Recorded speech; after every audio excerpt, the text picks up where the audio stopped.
Welcome back to the AI Daily Brief. Advertising. Now, this is a space that I've spent some time. For a long time, more than a decade ago, I was working on a company that helped introduce big advertisers and big brands to new startup platforms that they might want to advertise and market with. Then, of course, I had my stint where I was making a huge volume of major national campaigns and Super Bowl ads and things like that. And so even though I'm not in this space anymore, I definitely keep a side eye towards AI's particular implications for it. And it's been very clear for some time that there were going to be major implications for advertising and marketing when it came to AI. Now, this is an industry that has jumped headlong into this space. It's one where already creativity is in service of commerce, and so perhaps some of the barriers that have stopped other industries, or at least slowed them down when it comes to the adoption of AI, haven't so much applied when it comes to advertising and marketing. Instead, the constraint has been more around just what's actually possible. In a recent speech that I did, I was talking about why the speed of AI development is accelerating. And one of the things that we were talking about was the fact that each time models advance, it actively opens up new use cases. In other words, you're not just doing the same thing you did before, but a little bit faster, or a little bit better, or a little bit cheaper, although that might be part of it too. It's that there are things you simply couldn't do before that are now possible. One big version of that recently, or one big unlock, was when Google dropped Veo 3. The biggest difference with Veo 3 is that it had built-in sound. Previously, if you wanted to make, for example, a 30-second ad using generative media, you could do it. You could use Sora or Veo or Higgsfield or whatever to create a video, and then you could use 11 Labs to create audio for it and match it up. All of that was possible. And while it was, of course, a heck of a lot faster than an entire shoot and filming session, it was still a fairly complicated and complex endeavor. Then Google drops Veo 3, and all of a sudden you can just build your sound and the action of the video right into the prompting. It took less than a month for that new capability to turn into an actual ad airing on major network TV. Earlier this week, AI filmmaker PJ Ace tweeted, "Kalshi hired me to make the most unhinged NBA Finals commercial possible. Network TV actually approved this GTA-style madness. High dopamine Veo 3 videos will be the ad trend of 2025. So for those of you who don't know, Kalshi is a legal betting site where you can bet on anything. And let's look at the ad that they just dropped for the NBA Finals with PJ. Indiana gonna win, baby! We're in Florida asking people what they put their money on! I'm all in on OKC! Indiana got that dog in them! Will egg prices go up this month? I think we'll hit $20. How many hurricanes do you think we'll have this year? Kalshi! Kalshi lets you legally trade on anything, anywhere in the U.S. OKC! Indy! OKC! Now, as an aside, as someone who loves the art of a good brand tagline, "The world's gone mad, trade it" is maybe the most perfectly aligned with our modern moment tagline I've ever seen for a company. In any case, PJ then goes on to share the process that he used to build this. His general process is 1, write a script, 2, use Gemini to turn it into a shot list and prompts, 3, paste it into Veo 3, and then 4, edit it in CapCut or some other platform. He also shared a little bit more of the concept. He writes, "Kalshi asked me to create a spot about people betting on various markets, including the NBA Finals. He said the best Veo 3 content is crazy people doing crazy things while showcasing your brand." He then went on, "They love GTA 6. I grew up in Florida. The idea wrote itself. On the scripting," he says, "I asked their team for a few dialogue bits they wanted to include. Then I came up with 10 wild characters in unhinged situations to say them. I co-wrote with Gemini or ChatGPT, asking it for ideas, picking the best ones and shaping them into a simple script. I then asked Gemini to take the script and convert every shot into a detailed Veo 3 prompt. I always tell it to return 5 prompts at a time. Any more detailed than that and the quality starts to slip. Each prompt should fully describe the scene as if Veo 3 had no context of the shot before or after it. Redescribe the setting, the character, and the tone every time to maintain consistency."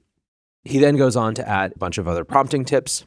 Ultimately, he said this took about 300 to 400 generations to get 15 usable clips. One person, 2 to 3 days. A 95% cost reduction, he said, versus traditional ads. Now, PJ did point out, just because this was cheap doesn't mean anyone can do it. I've been a director 15 plus years. Brands still pay a premium for taste. The future is small teams making viral brand-adjacent content weekly, getting 80 to 90% of the results for way less. I think PJ is right about the taste. I think he's wrong about the 80-90% of the results, as we'll get into in just a minute. But this ad is actually playing during the NBA Finals, and so I think reflects a pretty significant moment in the evolution of AI advertising. So what might some of the implications be? Well, the obvious one is that costs come down dramatically. One thing that we should note is that already in advertising, significantly more is spent on the media cost, i.e. where you place the ad, than on the creative itself. For an ad that costs a couple $1 million in production, it's probably going to be the headliner of a $20 million plus campaign. Still, when you can get really high quality video ads at a tenth of the cost now, it's going to have some dramatic implications for how things play out. And one of those is the sheer variety and amount of content go up. In many, if not most cases, advertisers aren't going to look at their current $2 to $5 million production budgets for a campaign and say, great, we only have to spend $200,000 now. We can save all that and put it into media, although that's certainly one possibility. Instead, I think that they make more assets. The variety and amount of content go up, and specifically, get customized audience by audience. Already, advertisers try to think about how different parts of their audience are going to react to different versions of content. And I think that customization and personalization is going to get massively more important as part of campaign planning because we just have the capability to do more of that customization. Specific audiences are going to get specific content that's tailored for them. Now, this creates a really interesting opportunity as well. Some channels where people receive content already have the ability to customize them in a pretty automatic way.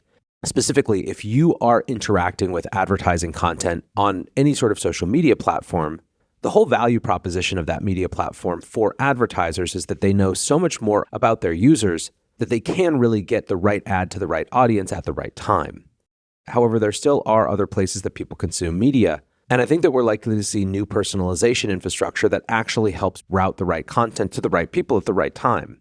Think, for example, smart TVs that have small on-device models that are constantly learning about their user behavior, that are able to interact with advertising distribution mechanisms to put specific versions of specific content in front of you based on what they see about you and your habits. Interestingly, however, as much as the technology is enabling this, there are also some headwinds. One of them is, of course, the legal battles around copyright. Big new news on that front, Disney and Universal have sued Midjourney for copyright infringement. They allege that the company's AI models were trained on their copyrighted materials and easily reproduce characters like Shrek, Darth Vader, and Minions. The complaint states, Midjourney is the quintessential copyright-free writer and a bottomless pit of plagiarism. Kim Harris, the general counsel for NBC Universal, said that the companies filed the suit to, quote, protect the hard work of all the artists whose work entertains and inspires us and the significant investment we make in our content.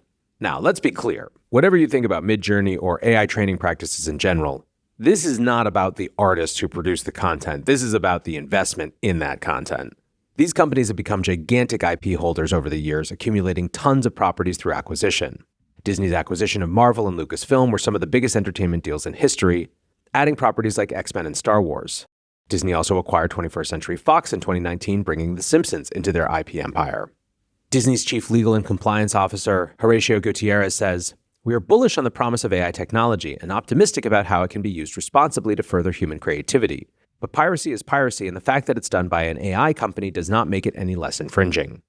Now, this lawsuit is a little different from the numerous other copyright infringement cases being fought by the major AI labs. Thus far, most of the cases have largely dealt with the use of copyright material and training data. Plaintiffs have struggled to make the AI models reproduce written works word for word, and that fact has allowed the labs to make a fairly arguable claim that AI training is fair use.